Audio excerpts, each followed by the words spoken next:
அதிமுகவோட தேர்தல் அறிக்கை வெளியாகி இருக்கு. எடப்பாடி பழனிசாமி இன்னைக்கு வெளியிட்டிருக்காரு. 297 அறிவிப்புகள் இருக்கு. மொத்தமா அது ஒரு 53 பக்கங்கள் இருக்கு. அதுல ஒவ்வொரு துறை வாரியாக, ஒவ்வொரு செக்டாருக்கும் என்னென்ன பண்ண போறோம் அப்படிங்கிறத விரிவா குறிப்பிட்டிருக்கிறாங்க. அதை பத்தி தான் இந்த வீடியோல நம்ம பார்க்க போறோம். இதுக்கு முன்னாடி நாம் தமிழர் கட்சி அவங்களுடைய தேர்தல் அறிக்கையை முழுமையா வெளியிட்டாங்க. அதிமுகவை பொறுத்த வரைக்கும் முக்கியமான அறிவிப்புகளா சில அறிவிப்புகளை ஏற்கனவே ஒரு 2-3 தடவை அவர் வந்து கொஞ்சம் கொஞ்சமா சொல்லிட்டார். அதுதான் இந்த தேர்தல் அறிக்கையோட ஹைலைட்ஸ். அதை தாண்டி முக்கியமான விஷயங்கள் இருக்கா அப்படின்னு பார்க்கும்போது அதற்கான வாய்ப்புகள் அப்படிங்கிறது கொஞ்சம் கம்மியாக தான் இருக்கு. பட் இருந்தாலும் வேற என்னென்ன விஷயங்கள் இதுல சொல்லியிருக்காங்க அப்படிங்கிறத நம்ம டீட்டெயிலாக பார்க்கலாம். இப்போ எப்போவுமே தேர்தல் அறிக்கை தானே ஒவ்வொரு கட்சியினுடைய ஒரு ஹீரோ ஹீரோயின் அந்த மாதிரி. ஸோ அந்த மாதிரி பார்த்தீங்கன்னா அதிமுகவை பொறுத்தவரையில் 3 கட்டமாக ஒரு 16 வாக்குறுதிகள் அப்படின்றது ஏற்கனவே கொடுத்துருந்தாங்க. ஸோ இப்போ நம்ம முக்கியமான வாக்குறுதிகள் என்ன அப்படின்றது ஒரு ரிவைண்ட் பண்ணிடலாம். இப்போ பார்த்தீங்கன்னா உங்களுக்கு ஆட்சிக்கு வந்த உடனே ஒவ்வொரு குடும்ப அட்டைதாரர்களுக்கும் 10,000 ரூபாய் கொடுப்போம் அப்படின்னாங்க. அது மட்டும் இல்லாமல் பார்த்தீங்கன்னா பெண்களுக்கு 2,000 ரூபாய் அப்படின்றது கொடுக்கப்படும் அப்படின்றாங்க. அப்புறம் அம்மா இருசக்கர வாகனம் வாங்குறதுக்கு 25,000 ரூபாய் வரையும் மானியமாக வழங்குவோம் அப்படின்னாங்க. இன்னும் முக்கியமாக பார்த்தீங்கன்னா நகர பேருந்துகளில் ஆண்களும் பெண்களும் கட்டணம் இல்லாமல் பயணிக்கலாம் அப்படின்றது ஒரு பெரிய அறிவிப்பாக இருந்தது. இன்னொரு ஃபேன்சியான அறிவிப்பு அப்படின்னு பார்க்கும்போது ஒவ்வொரு குடும்பத்துக்கும் விலையில்லா ஃப்ரிட்ஜ் அப்படின்றது வழங்கப்படும் அப்படின்னு சொல்லியிருந்தாங்க. ஸோ இந்த மாதிரி 297 அறிவிப்புகள் வெளியிட்டிருக்காங்க. ஒன் பை ஒன்னா நம்ம பார்க்கலாம். இப்போ நம்ம ஏற்கனவே பேசுன மாதிரி பார்த்தீங்கன்னா 10,000 ரூபாய் சிறப்பு உதவித்தொகை அப்படின்ற பேர்ல நாங்கள் வழங்குவோம் அப்படின்றாங்க. அப்புறம் மகளிர் நலன் காக்க குலவிளக்கு திட்டம் அப்படின்றது அறிமுகப்படுத்துறாங்க. இப்போ எப்படி திமுக அரசுல மகளிர் உரிமை அப்படின்றாங்களோ அதை அவங்க குலவிளக்கு திட்டம் அப்படின்னு சொல்றாங்க. ஸோ அந்த திட்டத்தின் கீழே 2,000 ரூபாய் கொடுப்போம் அப்படின்றாங்க. அதே மாதிரி மகளிரை போல ஆண்களும் கட்டணமில்லா பேருந்துல பயணம் செய்யலாம் அப்படின்ற ஒரு அறிவிப்பு. இது ஒரு அட்ராக்டிவான ஒரு அறிவிப்பா இருக்கும்னு நினைக்கிறேன். ஏன்னா இப்போ பெண்கள் மட்டும்தான் கட்டணம் இல்லாம பயணிக்கிறாங்க, ஆண்களுக்கு அந்த வசதி இல்லை அப்படின்ற கோபம் ஆண்களுக்கு நிறைய இருக்கு. ஸோ அதை பல்ஸ் பண்ணி ஆண்களும் நகர பேருந்துகள்ல கட்டணம் இல்லாமல் பயணிக்கலாம் அப்படின்ற ஒரு அறிவிப்பு இதுல இடம்பெற்றிருக்கு. அப்புறம் வீடு இல்லாத குடும்பங்களுக்கு வீடு வழங்கும் அம்மா இல்லம் திட்டம் அப்படின்ற ஒரு திட்டத்தை அவங்க கொண்டு வர போறதா சொல்லியிருக்காங்க. அப்புறம் 100 நாட்கள் வேலைவாய்ப்பு திட்டம் 150 நாட்களாக உயர்த்தப்படும் அப்படின்ற ஒரு திட்டம் சொல்லியிருக்காங்க.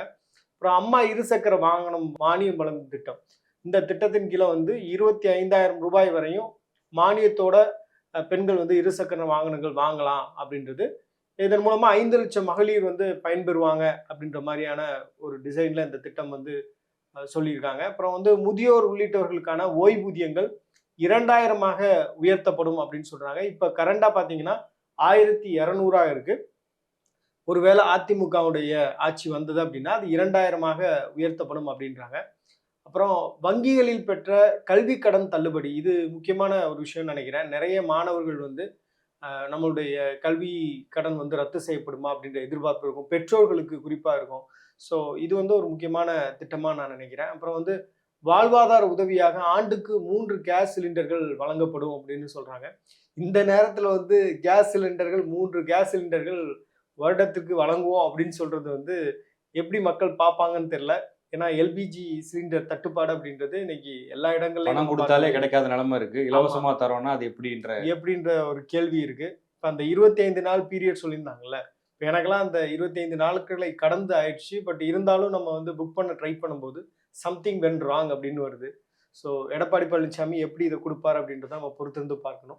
ஸோ அடுத்து நீங்க இதை கேரி ஃபார்வர்ட் பண்ணலாம்னு நினைக்கிறேன். நிச்சயமா தமிழர்களுடைய வீர விளையாட்டான ஜல்லிக்கட்டு. ஜல்லிக்கட்டு அப்படின்றது ரொம்ப ஒரு மாநிலம் தழுவிய அளவுக்கு எல்லாருடைய ஆதரவும் இருக்கும். நிறைய பேர் நேரடியா பார்த்தே இருக்க மாட்டாங்க. இப்ப சென்னையை சுற்றி இருப்பவர்கள் ஒரு முறை கூட ஜல்லிக்கட்டு போட்டியை நேர்ல பார்க்காதவங்கலாம் இருப்பாங்க. பட் அப்படிப்பட்டவர்கள் கூட 2017 ஜல்லிக்கட்டு போராட்டத்துல உட்கார்ந்தாங்க.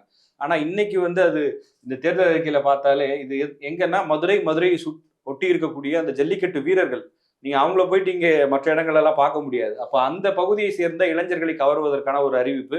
ஏற்கனவே திமுக என்ன சொன்னாங்கன்னா, அலங்காநல்லூர் ஜல்லிக்கட்டுல வெற்றி பெறக்கூடியவர்களுக்கு அரசு வேலை வாய்ப்பில் முன்னுரிமை வழங்கப்படும் சொன்னாங்க. அதை கவுண்டர் பண்றதுக்காக இவங்க ஒரு அறிவிப்பு வெளியிட்டு இருக்காங்க. இந்த அறிவிப்புல அங்க அந்த ஒருவேளை ஜல்லிக்கட்டு விளையாட்டின் போது காலை அடக்கக்கூடிய ஜல்லிக்கட்டு வீரர்கள் எதிர்பாராத விதமா உயிரிழந்துட்டாங்கன்னா அவங்க குடும்பத்தினருக்கு 10 லட்சம் இழப்பீடு, படுகாயம் அடைந்தவர்களுக்கு 2 லட்சம் வழங்கப்படும் அப்படின்னு முழுக்க முழுக்க ஜல்லிக்கட்டை சார்ந்து இருக்கக்கூடிய பகுதிகளில் அவர்களுடைய வாக்குகளை பெறுவதற்கான ஒரு முயற்சியாக இதை வெளியிட்டிருக்கிறாங்க. ஆனா அதுல ஜல்லிக்கட்டு வீரர்களுக்கு அரசு வேலைன்னு சொல்லும் போதே அதுக்கு பெரிய அளவுக்கு எதிர்ப்பு வந்தது.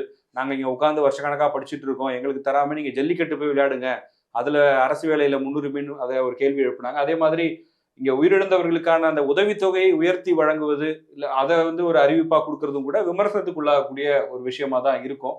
அதே மாதிரி ஜல்லிக்கட்டை ஒட்டி மேலும் சில அறிவிப்பு, இந்த 5 லட்ச ரூபா நீங்க வந்து எந்த இடத்துல ஜல்லிக்கட்டு நடத்தணும்னு அவங்க அரசாணை கொடுக்குறாங்களோ அங்க பண்ணீங்கன்னா 5 லட்ச ரூபா நாங்க தருவோம்னு கவர்மெண்ட் சைட்ல இருந்து சொல்றாங்க. அதே போல அந்த அப்ளிகேஷன் போடுறது வந்து ஆன்லைன்ல இருக்கு, அதை மேனுவலா கொண்டு வரணும் சொல்லியிருக்காங்க.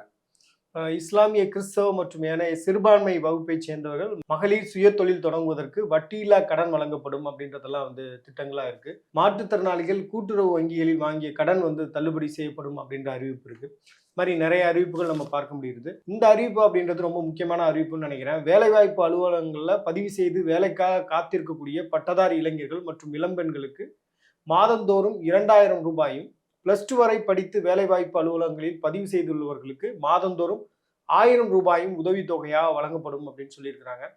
இது வந்து கிராமப்புறங்களில் இருக்கக்கூடிய நிறைய பேர் வந்து பயன்பெறுவார்கள் அப்படின்னு நான் நினைக்கிறேன். அதே நேரத்தில் வந்து இது எந்த அளவுக்கு சக்சஸ்ஃபுல்லாக செயல்படுத்த முடியும் அப்படின்ற கேள்வியும் இருக்கு. இதில் நிறைய விமர்சனங்களும் இருக்கு அப்படின்றதையும் கவனிக்க முடிகிறது. அப்புறம் மீன்பிடி தடைக்காலங்களில் மீனவர்களுக்கு தற்போது வழங்கப்பட்டு வரும் நிவாரண உதவித்தொகை 8000 ரூபாயிலிருந்து 12,000 ரூபாயாக உயர்த்தி வழங்கப்படும் அப்படின்ற ஒரு அறிவிப்பு. அப்புறம் ஒவ்வொரு ஆண்டும் தைப்பொங்கல் அன்று வழங்கப்பட்டு வரும் பொங்கல் தொகுப்புடன் 1000 ரூபாய் ரொக்கமும் வழங்கப்படும் அப்படின்னு சொல்றாங்க.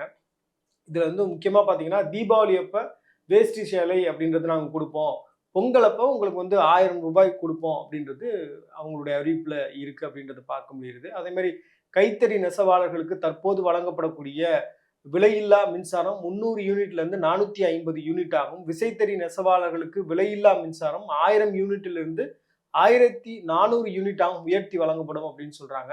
அதே மாதிரி நகர பகுதிகளில் நடைபாதை ஓரமாக கடை வைத்திருக்கக்கூடிய சிறு வியாபாரிகள் கூட்டுறவு வங்கிகள்ல வாங்கிய கடன் தள்ளுபடி செய்யப்படும் அப்படின்றாங்க. இப்படி ஒவ்வொரு செக்மெண்டா பார்த்து ஆட்டோ ஓட்டுநர்கள், நெசவாளர்கள், மீனவர்கள் அப்படின்னு அவங்க வந்து அறிவிப்புகள் வெளியிட்டிருக்காங்க அப்படின்றது பார்க்க முடியுது. நான் பிகினிங்ல சொன்ன மாதிரி ஒவ்வொரு குடும்ப அட்டைதாரர்களுக்கும் ஃப்ரிட்ஜ் அப்படின்றது வழங்கப்படும் அப்படின்ட்டு சொல்லியிருக்கிறாங்க. அதே மாதிரி குடும்ப அட்டைதாரர்களுக்கு தற்போது வழங்கப்படக்கூடிய அரிசி இதை தாண்டி பார்த்தீங்கன்னா 1 கிலோ பருப்பு, 1 லிட்டர் சமையல் எண்ணெய் வந்து விலை இல்லாமல் வழங்கப்படும் அப்படின்ற ஒரு அறிவிப்பு இருக்கு. ஸோ இதெல்லாம் ரொம்ப முக்கியமான அறிவிப்பா இருக்கும்னு நான் நினைக்கிறேன். மக்களை பொறுத்தவரையில ரேஷன் ஷாப்ல போய் அவங்க பொருட்கள் வாங்கும்போது பருப்பு, அதே மாதிரி எண்ணெய், சமையல் எண்ணெய் இது எல்லாமே வந்து காசு கொடுத்து தான் வாங்குறாங்க. இப்போ வந்து அது விலை இல்லாமல் வாங்குவது அப்படின்றது அவங்களுக்கு ஒரு கூடுதல் ஒரு பணத்தை சேமிக்கக்கூடிய ஒரு தன்மையை அது ஏற்படுத்தும் அப்படின்றத கவனிக்க முடியுது. இந்த மத்திய கூட்டாட்சி முறை பொதுவா அதிமுக பிஜேபி கூட்டணி அப்படின்னு வந்ததுமே மாநில உரிமைகளை அதிமுக விட்டு கொடுத்துருச்சு, மாநில உரிமைகளுக்காக போராடலை அப்படிங்கிற விமர்சனங்களை திமுகவும் அதன் கூட்டணி கட்சிகளும் அதிமுக மேல முன்வைக்கிறாங்க. அதை பத்தி ஒரு 4-5 பாயிண்ட்ஸ் வந்து விரிவாவே கொடுத்துருக்காங்க. அதுல என்ன சொல்ல வராங்க அப்படின்னா, மாநிலத்துக்கான உரிமைகளை நாங்கள் எந்த காரணத்தை கொண்டு விட்டுக் கொடுக்க மாட்டோம், அதே நேரத்தில் மத்திய அரசோடு ஒரு இணக்கமான சூழலை கடைபிடித்து மாநிலத்தினுடைய வளர்ச்சிக்கு பாடுபடணுங்கிறது தான் எங்களுடைய முன்னோடி தலைவர்களான எம்ஜிஆர், ஜெயலலிதா அவங்க அப்படிதான் இருந்தாங்க. அதே அணுகுமுறையை தான் நாங்க முன்வைக்கிறோம். எந்த இடத்துலையும் மாநிலத்தினுடைய உரிமைகளில் சமரசமே கிடையாது அப்படிங்கிறத சொல்றாங்க. இது ஒரு கொள்கையாவே சொல்றாங்க பாருங்க. உறவுக்கு கை கொடுப்போம், உரிமைக்கு குரல் கொடுப்போம் அப்படின்றது தான் அண்ணா வழிகாட்டிய கொள்கை. அதுதான் எங்களுடைய நிலைப்பாடம் அப்படின்னு சொல்றது கவனிக்க வேண்டிய ஒரு விஷயமா இருக்கு. இதுல இன்னும் முக்கியமான விஷயமா பார்க்கப்படுறது என்னன்னா, இப்ப ஓவராலா ஒரு ஈகிள் வியூல வந்து இந்த தேர்தல் அறிக்கையை பார்த்தோம் அப்படின்னா ஒரு விஷயத்துல அவங்க ரொம்ப தெளிவா இருக்காங்க. ஜெயலலிதா கொண்டு வந்த நலத்திட்டங்கள்ல நிறைய நலத்திட்டங்கள் வந்து டிஸ்கண்டினியூ பண்ணிட்டாங்க, அதை வந்து நாங்க மீண்டும் கொண்டு வருவோம்னு சொல்றாங்க. அதுல முக்கியமான ஒண்ணு வந்து ஆடு மாடு, இலவசமா ஆடு மாடு அவங்க கொடுத்தாங்க. அதன் பிறகு திமுக ஆட்சி வந்த பிறகு அதை செயல்படுத்தாம விட்டுட்டாங்க. நாங்க ஆட்சிக்கு வந்தோம்னா கிராமப்புறத்துல பொருளாதாரத்தை மேம்படுத்துவதற்கு அந்த திட்டத்தை செயல்படுத்துவோம்னு சொல்லியிருக்காங்க. மினி கிளினிக்ஸ் எடப்பாடி பழனிசாமியோட ஆட்சி காலத்துல அம்மா மினி கிளினிக் அப்படிங்கிறத தொடங்கினாங்க. கொரோனா காலகட்டத்துக்கு கொஞ்சம் முன்னாடி தொடங்கி இருந்தாங்க. பட் அதன் பிறகு திமுக ஆட்சி காலத்துல அந்த மினி கிளினிக்குகள் எல்லாமே மூடப்பட்டது. பட் அவங்க வேற நேம்ல மக்களை தேடி மருத்துவம் அப்படிங்கிற பேர்ல எல்லாம் ஸ்கீம்ஸ் எல்லாம் செயல்படுத்தினாங்க.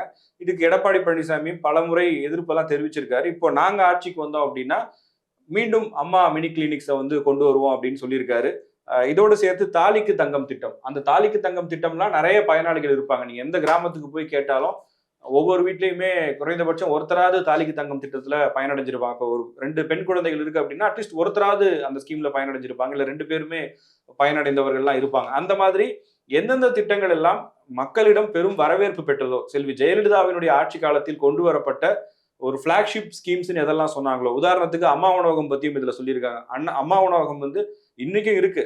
கவர்மெண்ட் வந்து பேரை கூட மாத்தாம செயல்படுத்துறாங்க. பட் அதிமுகவை பொறுத்த வரைக்கும் அவங்க என்ன சொல்றாங்கன்னா, அதை வந்து முழுமையா ஒரு செயல்படுத்தல, சரியான நிதி ஒதுக்கல. அதனால நாங்க முழு நிதியை வழங்கி அதை வந்து ஒரு புதுப்பொலிவுடன் அம்மா உணவகங்களை மீண்டும் செயல்படுத்துவதற்கான அனைத்து முயற்சிகளையுமே வந்து நாங்க ஆட்சிக்கு வந்த உடனே முன்னெடுப்போம்னு சொல்றாங்க. இப்படிதான் அவங்களுடைய இந்த தேர்தல் அறிக்கை அப்படின்றது ஜெயலலிதாவோட ஸ்கீம்ஸ் மேல பெரிய நம்பிக்கை வச்சிருக்காங்க. அதே போல எடப்பாடி பழனிசாமி இன்னைக்கும் அவருடைய ஆட்சி காலத்துல செயல்படுத்தின ஒரு முக்கியமான விஷயமா சொல்லப்படக்கூடிய அந்த அரசு பள்ளி மாணவர்களுக்கான 7.5 விழுக்காடு இடஒதுக்கீடை நான் ஆட்சிக்கு வந்தேன்னா 10% அதை நான் உயர்த்த போறேன் அப்படின்னு சொல்லியிருக்காரு. அது ஒரு வரவேற்க தகுந்த அம்சமாக கூட இருக்கும். இன்னொன்னு பாத்தீங்கன்னா, அதிமுகவுடைய நிலைப்பாடு என்னவா இருக்கு, அரசாங்கத்துல என்னவா இருக்க போகுது அப்படின்றத ரொம்ப கிளியரா வந்து கிறிஸ்டல் கிளியரா சொன்னதுமே வந்து கவனிக்க வேண்டியதா இருக்கு. இப்போ சொல்றாங்க பாருங்க, தொகுதிகள் மறுசீரமைப்பில் தமிழ்நாட்டிற்கான தற்போதுள்ள விகிதாச்சார பிரதிநிதித்துவம் குறைந்து விடாமல் இருக்க தொடர்ந்து வலியுறுத்துவோம் அப்படின்னு சொல்றாங்க.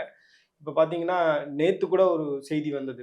அதாவது விரிவுபடுத்துவது தொடர்பாக பார்லிமெண்ட்டை இன்னும் விரிவுபடுத்துவது தொடர்பாக 817 சீட்டு 847 சீட் வரையும் கொண்டு போறதுக்கான டிஸ்கஷன்ஸ் வந்து பண்ணணும் அப்படின்றதெல்லாம் சொல்லியிருக்காங்க. 2034ல அதுக்கான பாசிபிலிட்டிஸ் அப்படின்றது இருக்குது போல நிறைய வந்து நம்ம கருத்துக்கள் பார்க்க முடியுது. இப்ப அதிமுகவுடைய ஸ்டாண்ட் அப்படின்றது தமிழ்நாட்டில் இருக்கக்கூடிய அந்த விகிதாச்சாரம் எந்த வகையிலையும் பாதிக்கப்பட்டு விடக்கூடாது அப்படின்றதுல உறுதியா இருக்காங்க. அப்புறம் கல்வி, மருத்துவம் போன்ற ஹியூமன் ரிசோர்ஸ் அந்த துறைகள்லாம் பார்த்தீங்கன்னா, அரசியலமைப்பு சட்டத்தின் கீழ பொதுப்பட்டியலிருந்து மாநில பட்டியலுக்கு மாற்றப்பட வேண்டும் அப்படின்றது அவங்களுடைய நிலைப்பாடாக இருக்கு. ஆக்சுவலா அந்த பாயிண்ட் எடுத்துக்கிட்டோம்னா, இப்ப திமுகவை கேட்டோம்னா, நாங்க நீட் தேர்வை ரத்து செய்ய முயற்சி செய்வோம்னு சொல்லுவாங்க. இவங்க மறைமுகமா அந்த விஷயத்த தான் சொல்லியிருக்காங்க. நீட் தேர்வுங்கிறது இப்ப மத்திய அரசினுடைய கட்டுப்பாட்டில் இருக்கக்கூடிய லிஸ்ட்ல இருக்கு. ஸோ அதனால அதை நேரடியா மாநில அரசு வந்து அந்த தேர்வை ரத்து செய்யவோ, அதுல மாற்றங்களோ கொண்டு வர முடியாது. அதை பண்ணணும் அப்படின்னா, சுகாதாரம் உள்ளிட்ட கல்வி போன்ற விஷயங்கள் எதெல்லாம் மாநிலத்தினுடைய கட்டுப்பாட்டில் இருக்கணுமோ அதை மாநில அரசு கைக்கு கொண்டு வரணுங்கிறத சொல்றாங்க. ஏன்னா இந்த கேள்வி இவங்க ஓப்பனா டிக்ளேர் பண்றது ஓகே. பட் ஒருவேளை இவங்களால வந்து கொண்டு வர முடியல அப்படின்னா, அதுக்கான கிரிட்டிசிசத்தையும் இவங்க ஃபேஸ் பண்ண வேண்டியது இருக்கும் அப்படின்னு நான் நினைக்கிறேன். ஏன்னா இவங்களுடைய நிலைப்பாடு சொல்றாங்க. எப்படி அம்மாவுடைய ஆட்சி காலத்துல எங்களுடைய கொள்கைகள் இருந்ததோ அதே தான் நாங்க வந்து இப்பயும் வச்சிருக்கோம் அப்படின்றது தான் இவங்க சொல்றாங்க. இதிலிருந்து அவங்களுடைய ஸ்டாண்ட் அப்படின்றது டிஃபர் ஆகுது அப்படின்னா, நிறைய கிரிட்டிசிசம் இவங்க ஃபேஸ் பண்ண வேண்டிய சூழலும் வரும் அப்படின்னு நான் நினைக்கிறேன். நிச்சயமா. அதே போல இதுல இன்னொரு கவனிக்க வேண்டிய விஷயம் வந்து கிளைமேட் சேஞ்ச் பத்தி நாங்க மாணவர்களுடைய பாடத்திட்டத்துல கொண்டு வருவோம்னு சொல்றாங்க. அது வழக்கமா இப்ப தேர்தல் அறிக்கைன்னு எடுத்துக்கிட்டோம் அப்படின்னா சில விஷயங்கள் ரிப்பீட்டடா இருக்கும். அந்த மாதிரி ஒரு பேட்டர்ன் தான். நாம் தமிழரோட தேர்தல் அறிக்கையை நான் படிச்சேன்.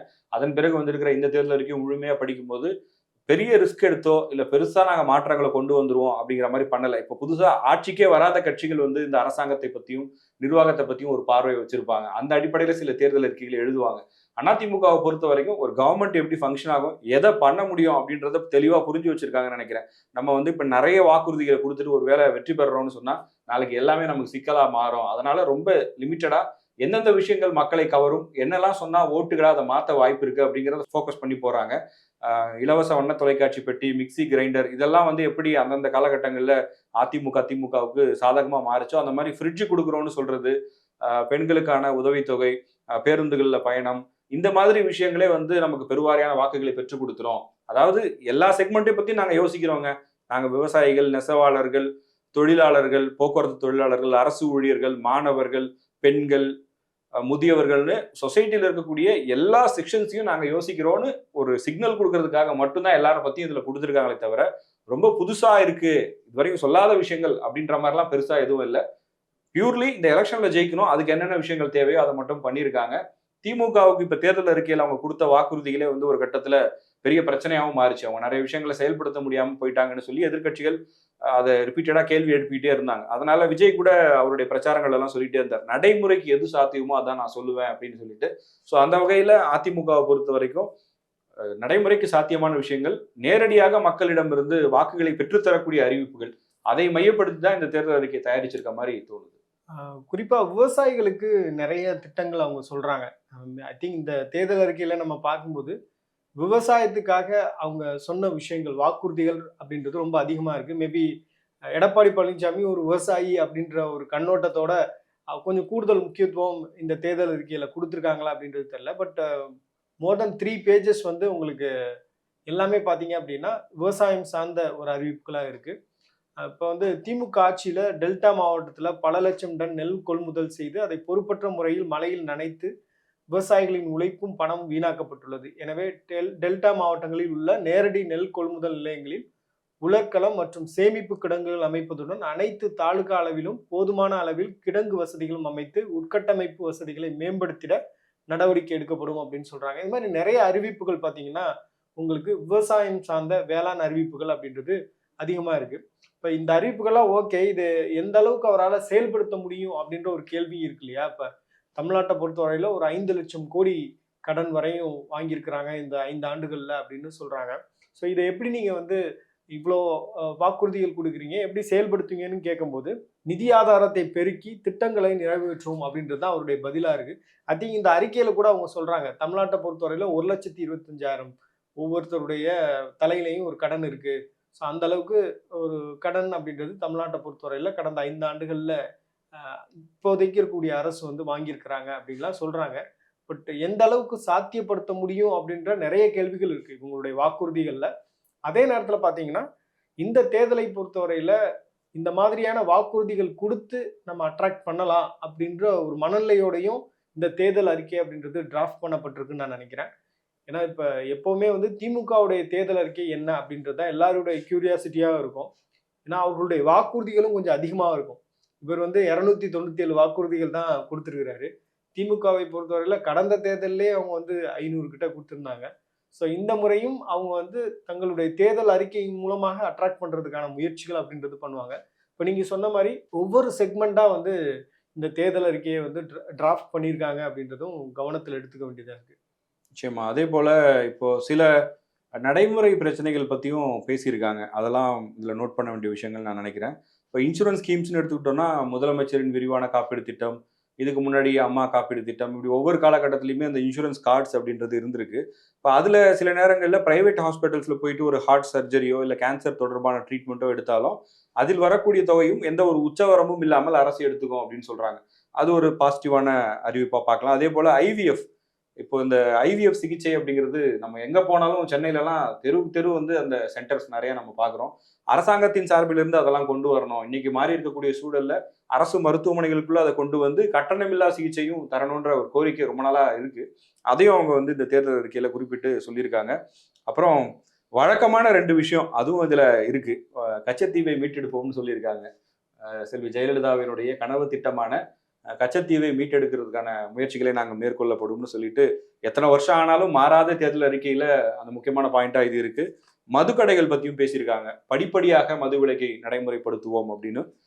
இது தவிர ஜாதிவாரி கணக்கெடுப்பு உள்ளிட்ட முக்கியமான சில விஷயங்கள் குறித்தும் இந்த தேர்தல் அறிக்கையில இடம்பெற்றிருக்கிறது. இப்போ கால்நடை வளம் அப்புறம் நீர் வளம் இதெல்லாம் பத்தி கூட இந்த அறிக்கையில டீட்டெயில்டா இருக்கு. இதுக்கு முக்கியமான காரணம் என்னவா இருக்கும்னு நினைக்கிறேன்னா, எடப்பாடி பழனிசாமி வந்து 234 தொகுதிகளுக்கும் அவர் டிராவல் பண்றாருன்னு நினைக்கிறேன். டிராவல் பண்ணாரு.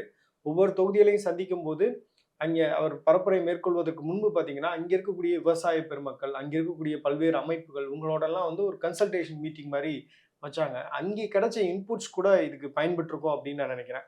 ஏன்னா இப்போ நம்ம பேசும்போது சொன்னேன் இல்லையா, வேளாண் நீர்வளத்துக்கு மட்டுமே வந்து நிறைய டைம் ஒதுக்கியிருப்பாங்க போல.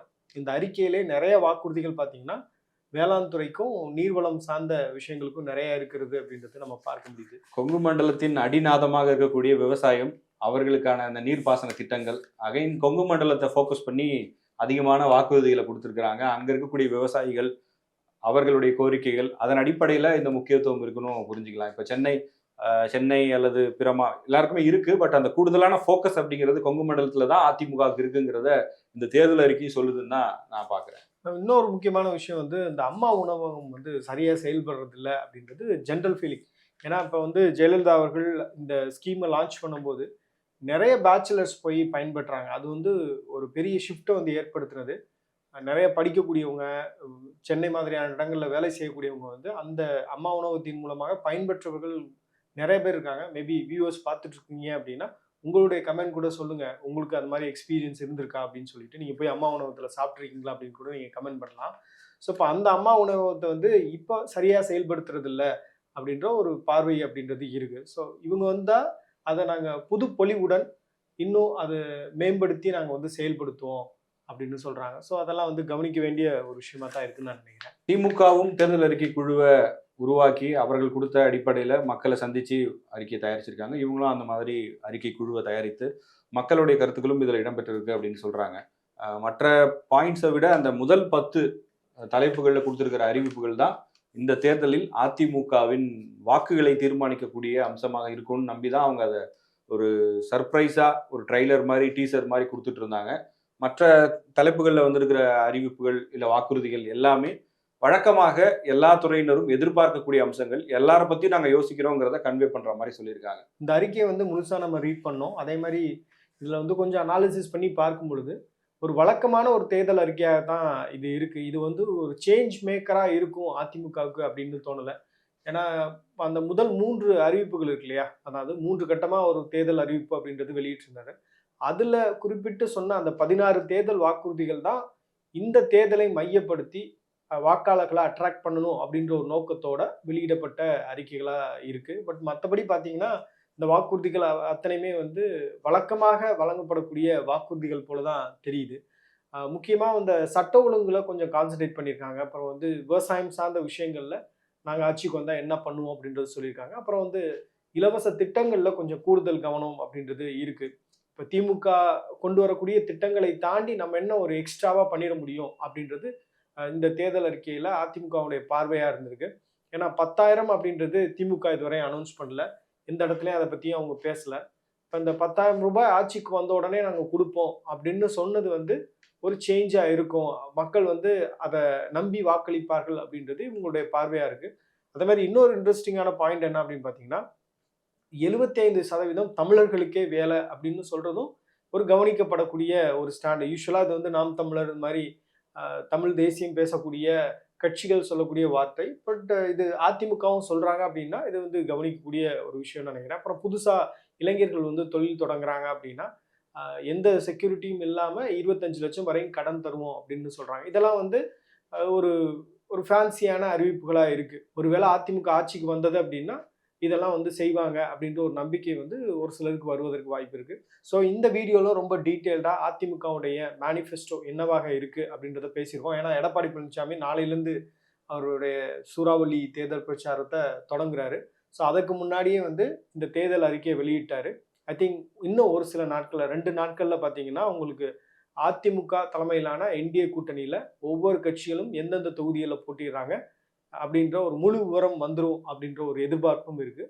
ஸோ அதிமுகவை பொறுத்தவரையில் இந்த கூட்டணி கணக்குகள் அவர்களுடைய தேர்தல் வேலைகளில் ரொம்ப தீவிரமாகவும் முதன்மையாகவும் இருக்காங்க அப்படின்றத புரிஞ்சிக்க முடியுது. ஏன்னா அந்த கூட்டணியில் தான் குழப்பம் இருக்குது அப்படின்னு பேசிகிட்டு இருந்தாங்க. இப்போ அவங்க தான் வந்து கொஞ்சம் ஃபாஸ்ட்டாக மூவ் ஃபார்வர்ட் ஆகி அவங்களுடைய மேனிஃபெஸ்டோ ரிலீஸ் பண்ணிட்டாங்க. தேர்தல் பிரச்சாரத்துக்கு போக ஆரம்பிச்சிட்டாங்க. ஐ திங்க் இன்னும் 2 நாளில் வந்து கம்ப்ளீட்டாக அந்த கூட்டணியில் இடம்பெற்றிருக்கக்கூடிய கட்சிகள் எந்தெந்த தொகுதியில் போட்டியிட போகிறாங்க அப்படின்ற முழு விவரம் வந்துடும் அப்படின்ற ஒரு எதிர்பார்ப்பும் இருக்குது. ஸோ இந்த தேர்தலில் யார் முந்துவது அப்படின்னு பார்க்கும்போது மேனிஃபெஸ்டோவில் அதிமுக முந்திருக்காங்க. இனி வரக்கூடிய நாட்களில் ஒவ்வொரு கட்சியுடைய அரசியல் மூவ் என்னவா இருக்குது அப்படின்றதையும் பேசுவோம்.